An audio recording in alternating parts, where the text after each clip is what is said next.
Hello and welcome back to another video. Today is another Chelsea transfer news video. There's some massively exciting stories, just like the other day's one, and I saw a lot of you were interested in the last one, and for next episode, one of these, we can make one in another few days. Comment down below which is your favourite story, and yeah, comment whether you think it's true, comment do you think it will happen. Watch till the end so you don't miss out on any of the stories, and I will pick my favourite comment and put it in next video. Okay, without further ado, let's get into it. Okay, so starting off, we have got, so if you don't know already, PSG, they've had a very disappointing start in Ligue 1 over in France, and they have now sacked Thomas Tuchel from the head coach role. They are currently third in the league, and despite Tuchel guiding PSG to the Champions League final last season, he's been sacked. He's had a very disappointing start to the season. They've obviously got some massive names in Neymar, Mbappe, and you never know, the reason why they might be doing terribly is it could be down to the fact that they have lost Thiago Silva, who has now joined Chelsea. Okay, so as I said, Tuchel is now being sacked by PSG, and apparently Abramovich is a huge fan of him.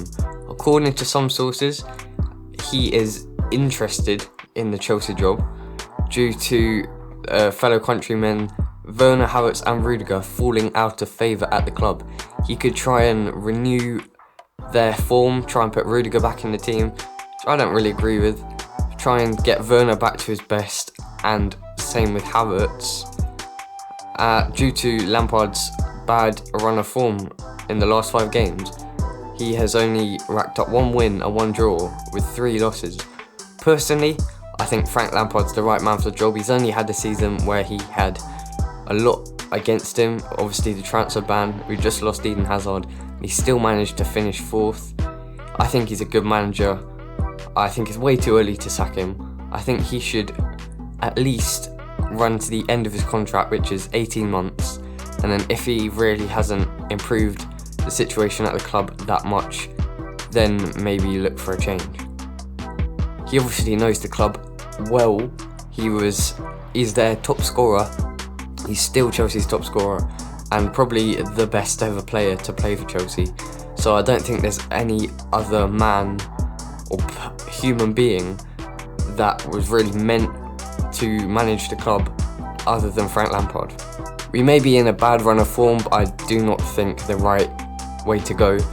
Just after 3 losses to Everton, Wolves and Arsenal. Okay, Arsenal was very disappointing. Everton, they're looking a great side. And Wolves, we got unlucky with that. They won it in the final minutes when we dominated. We drew to Aston Villa when we should have won, and they're having a great season. So I really don't think that the club is in as much turmoil as some news companies are making it out. Okay, so Mark Noble's successor, Declan Rice, he's been performing for West Ham, and if you watch West Ham, he's pretty much one of their key figures in the midfield. He sits just in front of the defence, he picks up the ball, drives forwards, passes forwards. We have Jorginho in that role normally, or Kante. Kante's more there for defensive reasons, whereas Jorginho, all he does is pass sideways or backwards. He's never really looking up to pass forwards, which I think Declan Rice would improve massively. Chelsea have obviously shown that they want to sign him, and Frank Lampard is a huge admirer of the 21-year-old. And after the recent disappointing results, like I just said, they may step up their interest once again to sign the ex-Chelsea academy player.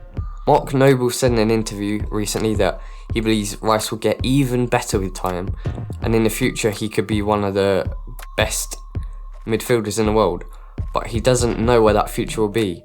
Could it be at Stamford Bridge? Obviously, I think it's not really a matter of if, it's more of a matter of when. I don't think West Ham will want to sell him in January, maybe in the summer. Obviously, I'd take it if we sign him in January, but I think he will join in 2021. Okay, so the third story.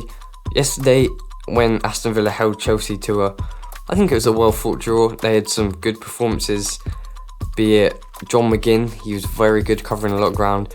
Jack Grealish, obviously, he's a great player. Ollie Watkins didn't do much, but he was obviously key. He's key to their play. He put so much pressure on, and his pace was great. Matty Cash, it was kind of his fault for the Chelsea goal, but he put in the cross that Elgard he finished off. And yeah, I think it was a massive step up from the performance in the Arsenal defeat. We should have won. We had better chances than Aston Villa. Christian Pulisic also had 2 very good chances, which I think by his standards he should be scoring at least 1. And Ben Chilwell almost scored with a gracious volley at the end in injury time. One of the huge improvements was the addition of Callum Hudson-Odoi playing on the right, allowing Christian Pulisic to play in his favoured position down the left. Timo Werner started on the bench, which meant that he could come on with 20 minutes to go and play as an out-and-out striker, which actually worked pretty well. He didn't really have to do much. He didn't need to do much, but what was asked of him, it was a massive improvement from when he plays on the left wing. I think now, with Ziyech coming back soon, Hudson-Odoi is going to have to prove that it is his time and his position to play on the right, and prove why Chelsea hung on to him despite Bayern Munich offering £30 million when he was just at the mere age of 18 years old. Okay, so lastly, another English prospect playing on the wing, Jadon Sancho. There's been a little bit of uncertainty whether Chelsea going in for him or not. I did make a video back in the summer transfer window saying why I think Chelsea will sign him, and it's not looking very likely anymore with obviously Pulisic back, Hudson-Odoi. We've got 3 out-and-out wingers. Ziyech can play in other positions, but we could do with another winger. I thought it would be Ben Rama, but I was also confident that Chelsea could sign Sancho next summer. And Fabrizio Romano tweeted out saying that with Manchester United not being able to sign him permanently last summer, they're still interested in him, but other clubs will be able to try and snatch him away from their grasp, with Chelsea and Liverpool showing interest before, and they might renew that interest and they could lure him to Chelsea or Liverpool. I hope that he can join Chelsea. I think he's a great player. He's not really performed as well as he has last season. He's having a decent season for Borussia Dortmund, but it's not as good as last season. But he's obviously shown what he can do. He's been good for England as well. He knows some of the Chelsea lads, Mason Mount, Tammy Abraham, Ben Chilwell. He's quite good mates with them. He actually grew up as a Chelsea fan. So I think this is a match made in heaven. I'd love Jadon Sancho to join Chelsea, but do you see it happening? I'm not sure. Comment down below. Okay, so thank you very much for watching. What do you think of these stories? Comment down below. Remember, I will take my favourite comment, put it in next episode. Make sure you like, make sure you subscribe. Turn the notification bell on as well, so you don't miss out on the daily Chelsea transfer news videos I'm going to be making in January, starting on January the 4th and ending whenever it ends. Thanks very much for watching, and goodbye.